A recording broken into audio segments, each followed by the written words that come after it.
এতটা টুইস্ট আজকাল মালায়ালাম থ্রিলার ছবিতেও দেখা যায় না। তেমনি এক সিনেমার মঞ্চায়ন হলো আইপিএলে। সেখানে সাবেক দল মুম্বাই ইন্ডিয়ান্সের জন্য নায়ক বনে গেলেন ঈশান কিষান, দলের জন্য হলেন ভিলেন, আর ক্রিকেটের জন্য হলেন স্রেফ ট্রলের পাত্র। হায়দ্রাবাদের মাঠে ঘটনার সূত্রপাত ম্যাচের তৃতীয় ওভারে দীপক চাহারের বলটা লেগ সাইডে সুইং করে বেরিয়ে যাচ্ছিল, কট বিহাইন্ডের আবেদন করেছিলেন হার্দিক পান্ডিয়ার দল।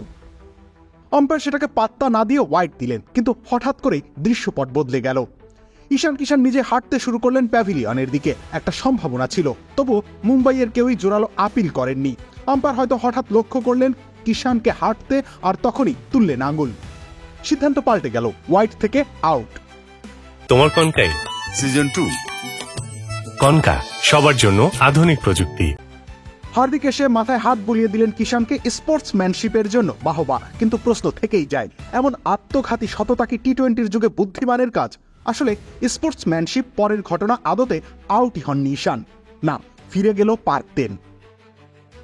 এই নাটকে সবচেয়ে নাটকীয় বাঁক এলো এরপরে। ঈশান কিষান যখন সাজঘরে পৌঁছে গেছেন, তখন সিলিকোমিটার বলছে ব্যাটের সাথে বলের কিছুই ছিল না, ব্যাটে ছোঁয়ার প্রমাণ মেলেনি। অর্থাৎ কিষান না হাঁটলে বেঁচে যেতেন, আউটও হতেন না।